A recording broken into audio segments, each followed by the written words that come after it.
Snow White. Now my parents and I remember what was my first reading, but I have a strong memory that when I was 3, I had my little personal bookshelf that was full of fairy tales, such as the Snow White with few words and a mess of pictures.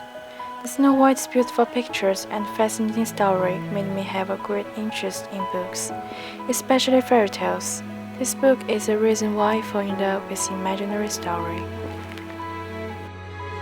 1001 Nights. When I grew up a little bit, my mother started to require me reading books with more characters. Because I didn't know many Chinese characters during that time, reading became challenging and boring for me, but everything changed since I have read 1001 Nights. Its fantastic and twisting plot attracted me so much that I realized words can narrate stories better than pictures do. Alice in Wonderland. Since I like imaginary stories, Alice in Wonderland was on my book list too. The author of this book is a British writer, so that I was hardly catch up with his ideas. What is a croaker? Why I never heard this children's folk that Alice saw in the book. This book showed me what is culture and what is culture difference. Pippi. When I was in second grade in elementary school, my father recommended me a series of fairy tales that were called Pippi. Since then, I found myself loving this series. It told me that the imagination is the most important thing in the world. It told me to cherish nature and animals. It told me so many things that still have influence on me. Dololand.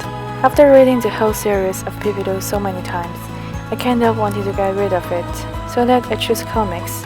Although both of my parents disapproved me of reading meaningless comic books, I read them anyway. Because of Dodoland, which was my first comic book and my first dream of my life, I wanted to be a cartoonist. This book inspired my skill and style in drawing so much and also set a life goal for me. Warriors of Fate. One afternoon, I was reading comics secretly. Then my mother rushed into my room with my exam paper. "See what you got on writing." She yelled at me, "No more comic books for you from now on." After that, she threw all my comics and all my storybooks. The only alone books are the books that will be tested on the exam, such as Warriors of Fate, one of the 4 major Chinese classical novels. Even though I was forced to read Warriors of Fate, it let me slightly understand what is a real literature and what is a valuable book indeed. There was no disadvantage for me to read a book that was alive for hundreds of years. Never Flowers in Our Dream. Middle school life would drive me crazy if I didn't have these novels. As I used to be obsessed in comics, I was obsessed in novels during that time, especially romantic novels.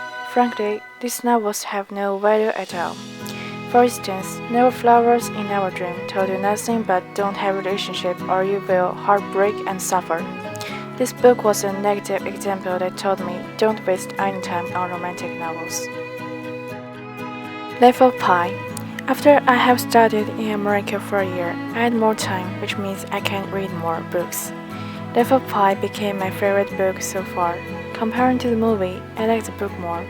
This book not only told me how to train a tiger and survive in the ocean, but also showed me that the strong willpower that humans could own and the spiritual support that faith could provide. The Miraculous Journey of Edward Cullen. Miraculous Journey of Edward Cullen is a fairy tale for children, but I read it through. This book was my first English edition book. What this fairy tale has told me was more in the book itself. I was too old for fairy tales, so that I didn't need this book to tell me that we should love people. What I learned was don't give up and you will succeed. It spent me so much effort and time on reading foreign language and I almost gave it up. But I finally finished it and I could read more English edition books. Culture Journey. Culture Journey could be a right start for my new literature journey. This book told me the meaning of literature and the meaning of book. Since I have finished the book, I was no longer reading trashy novels, but focused on real literature, because there's books that can spread ideas that are rich in connotations.